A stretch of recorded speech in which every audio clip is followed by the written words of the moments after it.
அன்புக்கினிய சகோதர சகோதரிகளே,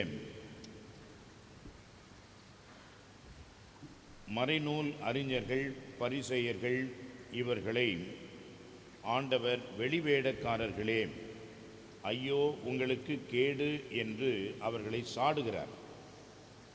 ஏன் அவர்களை சாடுகிறார் என்று சொன்னால், அவர்கள் வெளிவேடக்காரர்களாக இருப்பது மட்டுமல்ல, அதனால் வருகின்ற விளைவுகள் என்ன என்பதையும் கருத்தில் கொண்டுதான் சொல்கிறார்.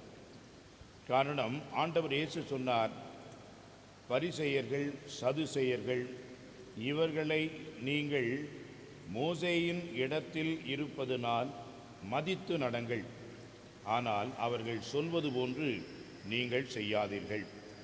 காரணம், அவர்கள் சொல்கின்றார்கள் செய்ய மாட்டார்கள் என்று வெளிவேடம் என்பதற்கு சரியான ஒரு புரிதலை மக்களுக்கு கொடுக்கின்றார்.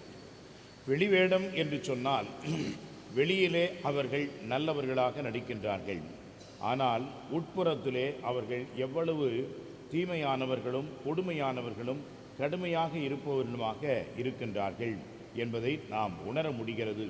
எனவே சொல்லொன்றும் செயலொன்றுமாக இரண்டும் வேறுபட்ட நிலையில் இருப்பதனால் அவர்களை வெளிவேடக்காரர்கள் என்று ஆண்டவர் அடையாளம் காட்டுகின்றார். எனவே அவர்கள் வழிகாட்டுவதும் எப்படி இருக்கும்? இவ்வாறு வெளிவேடம் கொண்டு இருக்கின்றவர்களுக்கு என்ன ஒரு தெளிவான வழிகாட்டுதல் இருக்கும் என்பதை ஆண்டவர் கேள்வி அதை கேட்டு அதற்கான விளக்கத்தையும் அவரே தருகின்றார். குருட்டு வழிகாட்டிகள் அவர்கள் பார்ப்பதாக நினைத்து கொண்டு மக்களை வழிகாட்டுகின்றார்கள், ஆனால் அவர்கள் பலவிதமான தீமையான வழிகளிலும் பலவிதமான குருட்டு நம்பிக்கைகளிலும் மக்களை வழிநடத்துகிறார்கள் என்று எச்சரிக்கின்றார். அன்புக்குரியவர்களே, கடவுள் நம்பிக்கை இல்லாதவர்கள், அதுவும் குறிப்பாக எந்த ஒரு சமயத்தையும் சாராதவர்கள் என்று இருக்கின்றவர்கள் எப்பொழுதுமே இப்படித்தான் சமயம் சார்ந்தவர்களையும் கடவுள் நம்பிக்கை கொண்டவர்களையும் நினைக்கின்றார்கள், சொல்லுகின்றார்கள். காரணம், கடவுள் நம்பிக்கை உள்ளவர்கள் அதற்கு ஏற்ற வகையிலே அதை வெளிப்படுத்த வேண்டும். அன்புக்குரியவர்களே, இது எப்பொழுதும் சாத்தியமா? நிச்சயமாக கிடையாது. எனவே உடனே நாம் என்ன செய்துவிடக்கூடாது, இவர்கள் இப்படியெல்லாம் இருக்கிறார்கள், இப்படி இருந்தால் அவர்கள் கடவுளுடைய நம்பிக்கை கொண்டவர்களாக இருப்பார்களா என்று நினைக்க தோன்றும். 2-3 நாட்களாக இந்த ஆலயத்திலே பலவிதமான பல இடங்களிலிருந்து பக்தர்கள் என்று நடைபயணம் செய்கின்றவர்கள் வந்தார்கள். அவர்கள் எப்படி ஆலயத்தில் இருந்தார்கள் என்பது நமக்கே தெரியும். ஆலயத்திற்கே போகாதவர்கள் ஆலயத்தில் எப்படி இருப்பார்கள்? அப்படித்தான் இருப்பார்கள். அதை ஒழுங்குபடுத்தினாலும் என்ன விரட்டுறீங்க, என்ன திட்டுறீங்க என்று தான் சொல்லுவார்கள். ஆலயம் எதற்கு? டீ கடை, சந்த கடை, அந்த மாதிரி இருப்பார்கள். ஆனால் அதை ஒழுங்குபடுத்தினால் உடனடியாக என்ன சொல்வார்கள்?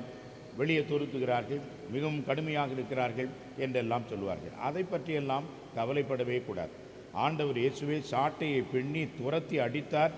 அவர்களுடைய நாணய மாற்றுகின்ற அந்த இடங்களில் எல்லாம் அவர்கள் செய்த அந்த வியாபாரத்தை எல்லாம் அவர் கடுமையாக சாடினார்.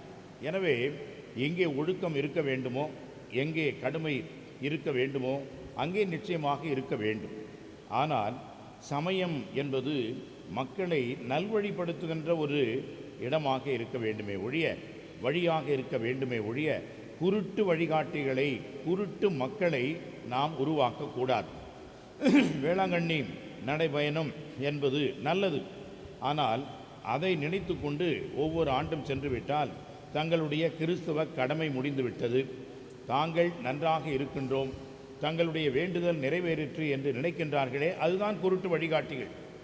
அவர்கள் ஆலயத்திற்கு போக மாட்டார்கள், நற்கருணை வாங்க மாட்டார்கள், திருப்பலியிலே பங்கெடுக்க மாட்டார்கள், ஆனால் இது போன்ற சமூக விழாக்களில் மட்டும் பங்கெடுப்பார்கள். இவர்கள் என்ன கிறிஸ்தவர்கள்?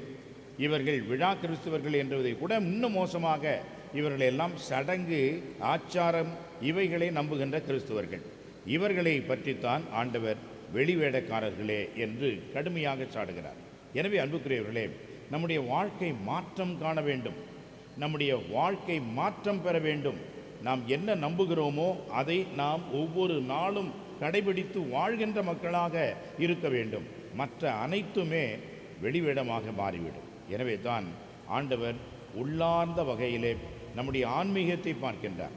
அந்த ஆன்மீகத்தின் வெளிப்பாடாகத்தான் சமயம் சார்ந்த சடங்குகள் மற்றதெல்லாம் இருக்க வேண்டுமே ஒழிய, உள்ளார்ந்த அளவிலே நமக்கு இருக்கக்கூடிய அந்த ஆன்மீகம் என்பதுதான் அடிப்படையாக இருக்கிறது. அது இல்லை என்று சொன்னால், அன்புக்குரியவர்களே, நாமும் குருடர்களை போன்றுதான், குருட்டு வழிகாட்டிகளை போன்றுதான், நாமும் பலவிதமான சமய சடங்குகள் என்ற போர்வையிலே பலவிதமான பழமைவாதத்தையும் நாம் பொருந்தாத ஒரு சில நம்பிக்கையையும் கொண்டிருக்கின்றோம் என்பது தெளிவாகும். எனவே அன்புக்குரியவர்களே, உள்ளார்ந்த வகையிலே அந்த நம்பிக்கை நாம் ஆழமாக வளர்த்து கொள்ளவும், நம்பிக்கையின் வெளிப்பாடாக இறைவன் நமக்கு தருகின்ற அனைத்து சூழல்களிலும் வாழவும் அருள் வேண்டுவோம். இறைவனுடைய சீடர்களாக, உண்மை சீடர்களாக வாழ்கின்ற வரம் வேண்டுவோம். ஆமென்.